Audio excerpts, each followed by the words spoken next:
Assalamualaikum warahmatullahi wabarakatuh.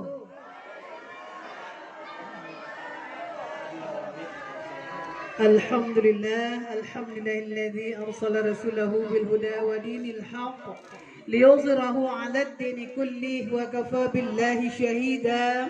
Asyhadu an la ilaha illallah wa asyhadu anna Muhammadan 'abduhu wa rasuluh la nabiyya ba'da. Allahumma salli ala sayyidina Muhammad wa ala ali sayyidina Muhammad.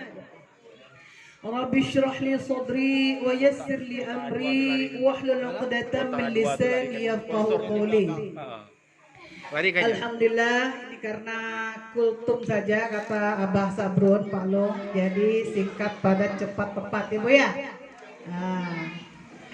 Bersyukur kita kepada Allah Subhanahu wa taala pada malam yang berbahagia ini saya ditakdirkan bersama bapak-bapak dan ibu-ibu untuk hadir di majelis yang mulia ini di kampung yang sebenarnya waktu kecil kami ini sering dibawa almarhum bapak saya di sini Bu. Nah sekarang alhamdulillah Pak Sabrun bahkan hampir tiap hari kali Bu ya Pak Long. Dulu Alma cerita dikit Bu ya, insya Allah ini berkah. Salawat ini bawa berkah, jadi biarpun singkat macam-macam dapatnya. Jadi kami waktu kecil-kecil itu dibawa oleh almarhum bapak saya, Pak Daunus, pakai sampan Bu sini. Sekarang masih ada nggak yang pakai sampan ke sini? Masih ada gak? Ada kita. Jadi dari kampung Tambelan tuh, saya tak bisa lupa itu Bu. Kadang-kadang saya sedih, terbayang, terharu gitu ya dengan almarhum bapak saya itu. Bekayo, pakai sampan dari kampung Tambelan tuh, masuk sampai sini. Kayu sorang-sorang, jadi betapa kuatnya almarhum bapak itu ya, masya Allah. Bekayu pakai sampan ke sini. Kalau kami biasa pergi subuh-subuh atau pagi-pagi gitu ya. Terus pulangnya itu nanti dekat-dekat maghrib atau biasa setelah maghrib. Jadi sepanjang jalan itu kadang-kadang agak-agak gelap-gelap gitu kan. Sholat dulu biasanya. Nah itu ya, saya bayangkan almarhum bapak itu seorang yang ditemui siapa Bu? Ingat enggak? Siapa yang ditemui? Mana anak Pak Ian, mana anak? Yang ditemuinya tuh nenek kami namanya Wan Siti. Mbak Nenek kenal ya? Nah itu mak tiri dari bapak saya. Jadi mama asli dari mak saya itu udah meninggal waktu masih kecil-kecil. Udah meninggal, jadi yang tinggal itu Wan Siti. Tapi bapak tuh mengajarkan menghormati Wan Siti itu lebih-lebih dari maknya ya. Itu pelajaran Wan Siti itu mertua bapak. Iya, mertua jadi mamanya mama. Jadi ibu mertua dari Pak Nda. Jadi ibu tiri tapi mak seperti mak gitu. Jadi kami ini rasanya punya Wan itu ya Wan Siti itulah, karena saya pun lagi kecil nenek-nenek yang lain itu udah meninggal. Nah, jadi di sini ini adalah tempat kami pergi sekali-sekali ya, dan itu udah sangat akrab. Jadi ibu-ibu Toto lihat saya udah tua sekarang ya enggak? Belum kan? Alhamdulillah. Nah jadi saya ini pun tadi ibu-ibu, saya ini biasa ceramahan ibu-ibu, jadi bapak-bapak ya. Jadi tadi ini sebenarnya Pak Sabrun nih tekniknya ngundang ini lewat suami saya. Soalnya kalau lewat saya mungkin saya tak pergi kali ya. Karena biasa pulangnya itu udah agak sore. Dalam biasa saya maaf ya bang, keletihan gitu. Tapi teknik dia pandai, dia ngundang lewat suami saya. Jadi suami saya ini semangat kalau pergi gini nih. Jadi biarpun letih, biarpun apa, rupanya benar. Sampai di sini nih ngantuk hilang, letih hilang, alhamdulillah. Berkat apa tadi Bu? Berkat ya salawat itu saya lihat tadi ya, semangat sekali apalagi bapak-bapak ini ya. Luar biasa salawatnya, ada syekhnya Bu, ada kegembiraannya, ada semangatnya. Apalagi dibacakan secara bersama-sama. Inilah satu kelebihan bermajelis ilmu, bermajelis taklim bersama-sama. Itu dimudahkan Allah membaca yang tidak mampu kita baca sendiri dalam waktu yang lama, tapi bisa menjadi gembira, semangat, selesai. Alhamdulillah. Nah, bapak-bapak dan ibu-ibu yang dirahmati Allah, kepada saya nih, saya diminta memberikan ceramah singkat, khususnya tentang ibadah yang terpenting dalam hidup kita, yang Allah perintahkan, yaitu ibadah sholat. Jadi Pak Sabrun bilang jangan yang lain-lain, yaitu tentang sholat saja. Nah, bapak dan ibu yang dirahmati Allah Subhanahu Wa Taala, jadi kalau hidup mau berkah, sekurang-kurangnya 3 hal yang kita jaga, Bu, Pak.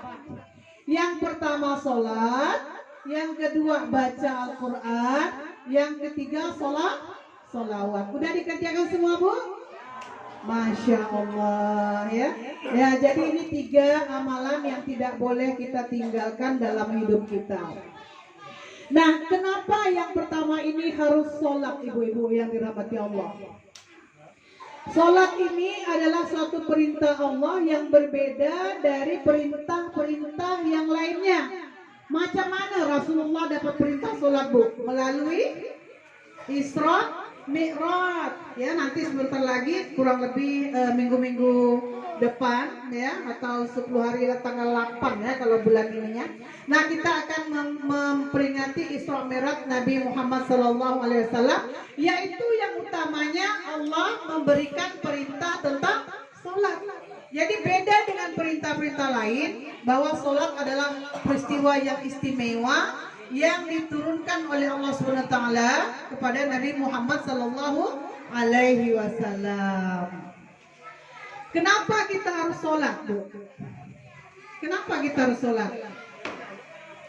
Karena memang Allah menciptakan kita adalah untuk beribadah kepadanya, sebagaimana dalam tahu Ibu Bun ya, dalam Al-Quran surah Az-Zariyat dikatakan, A'udzubillahi minasyaitonirrajim, Bismillahirrahmanirrahim, wa ma khalaqtul jinna wal ins illa liya'budun. Tidaklah aku ciptakan, kata Allah, bangsa jin dan bangsa manusia kecuali hanya untuk menyembah kepadaku. Nah, jadi kalau kita melaksanakan perintah Allah, yaitu mendirikan sholat, berarti kita telah memenuhi tujuan dari penciptaan kita sebagai manusia. Karena memang itu tujuan Allah menciptakan kita, adalah untuk mengabdi kepadanya.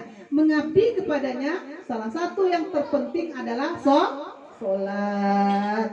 Nah, kemudian yang kedua, mengapa kita harus sholat? Karena sholat adalah juga yang dicontohkan oleh Rasulullah SAW.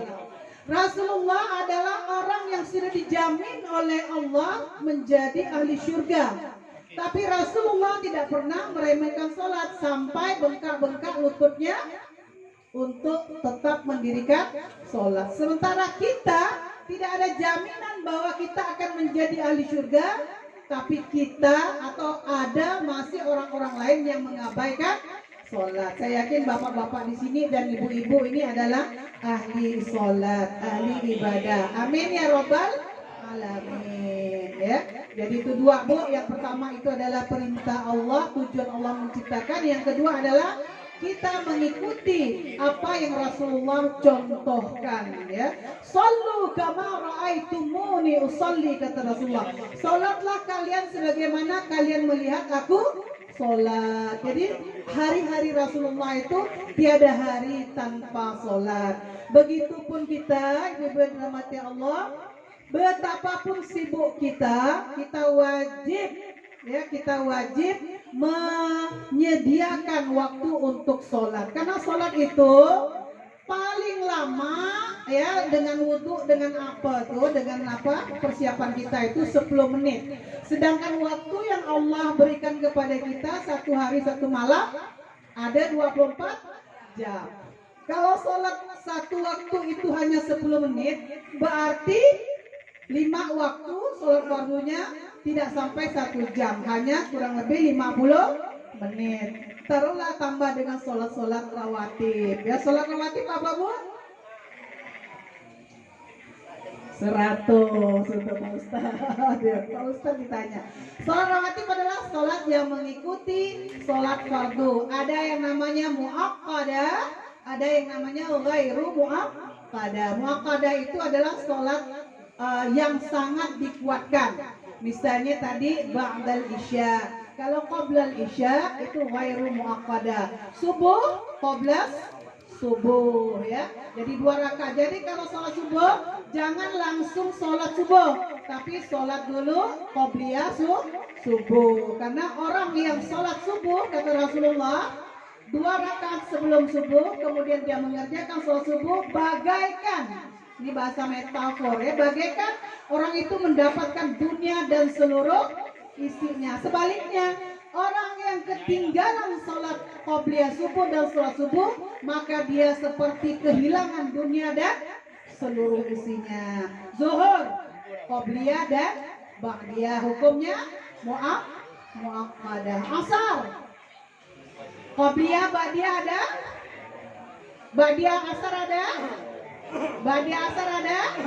Tidak. Yang ada hanya qobliyah, yaitu ghairu muaqqadah. Ya maghrib, muaqqadahnya yaitu muaqqadahnya yang sangat dikuatkan, yaitu ba'dal maghrib. Nah itu ibu-ibu sekalian. Jadi dari 24 jam waktu yang Allah berikan kepada kita, hanya di bawah 1 jam Allah memerintahkan kepada kita untuk memenuhi tujuan penciptaannya yang sebenarnya kemanfaatan dan faedahnya apakah untuk Allah?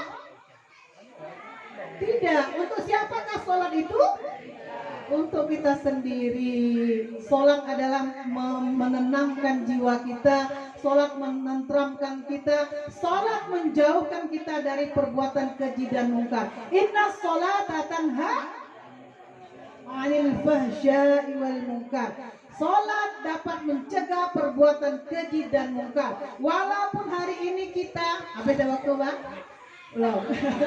Walaupun hari ini kita belum bagus-bagus benar, tapi sholat tidak boleh ditinggalkan. Walaupun kita belum alim-alim benar, sholat tidak boleh ditinggalkan. Walaupun kita tidak pintar-pintar amat, sholat tidak boleh ditinggalkan. Apapun pekerjaan kita, siapapun kita, sholat tetap harus kita kerjakan. Yang terakhir, apa bahayanya orang yang tidak sholat?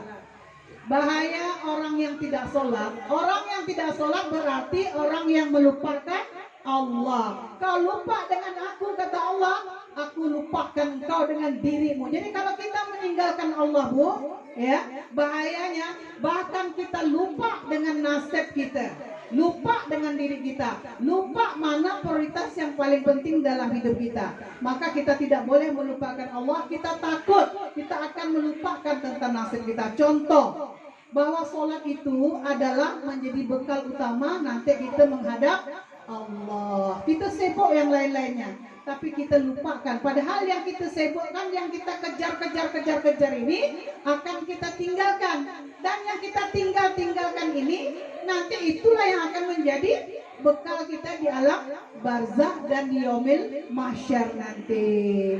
Nah, jadi sholat itu adalah sangat penting.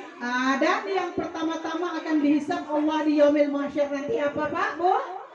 Sholat. Jadi sholat inilah yang akan pertama-tama dihisab oleh Allah Subhanahu wa taala. Hisab tuh bukan hisab es, Bu. Hisab apa? Akan diperhitungkan, ya. Jadi amalan-amalan lain minggir dulu. Nah, kalau sholatnya sudah benar, baru amalan-amalan lain, sedekahnya, salawatnya, zikirnya, ya, kemudian dia menyumbang atau dia berbuat baik atau dia mengajar atau yang lain-lainnya, itu baru dihitung oleh Allah Subhanahu wa taala manakala sholatnya sudah beres. Dan yang paling menakutkan, ibu-ibu dan bapak-bapak, kalau kita ini gampang nak meninggalkan sholat, yaitu nanti di alam barzakh ada namanya, anak-anak sekalian, syuja'ul aqra. Siapa, Bu?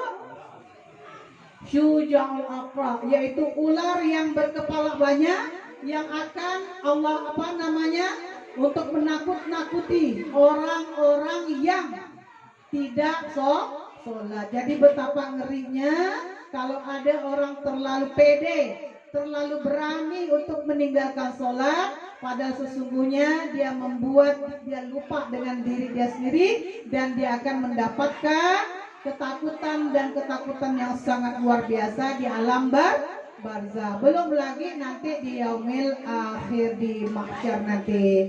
Nah, ini saja memenuhi hajat Abah Sabrun, yaitu tentang pentingnya kita untuk memelihara dan menjaga sholat kita.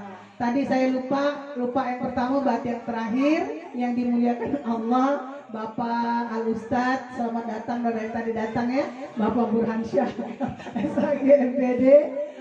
Sampai nanti cepat tadi karena hanya 10 menit, lupa yang terhormat ya. Kemudian Bapak Zumri Bestado, Bapak Sabrun Jamil yang dimuliakan Allah ya, misi beliau ini sangat mulia, mengembangkan agama Allah melalui salawat. Jadi banyak jalan untuk mengembangkan agama Allah. Nah, diantaranya ini mengajarkan dan mengembangkan salawat, serta bapak-bapak ahli ibadah, ahli salawat, dan ibu-ibu semuanya. Mudah-mudahan salawat di Parit Maju ini, apa nama daerah ini Bu? Sukamaju ya. Sukamaju ini dapat lebih eksis, lebih berkembang, karena kita salawat bukan salawat sembarangan, tapi salawat yang diturunkan oleh guru-guru yang sanatnya ya, insya Allah dapat dipertanggungjawabkan. Dan salawat kita juga bukan sembarang salawat, karena salawat kita bukan salawat yang mengabaikan sholat. Karena juga ada Bu di Pontianak ini salawat tapi tidak sholat. Kita bukan itu ya, kita salawat tapi salawat yang mengembangkan dan menjaga sholat. Ini aja yang dapat kami sampaikan. Al-haqqu mir rabbika fala takunanna minal mumtarin. Kebenaran hanya datangnya dari Allah, janganlah kalian termasuk orang yang ragu-ragu. Wabillahi taufiq wal hidayah. Assalamualaikum warahmatullahi wabarakatuh.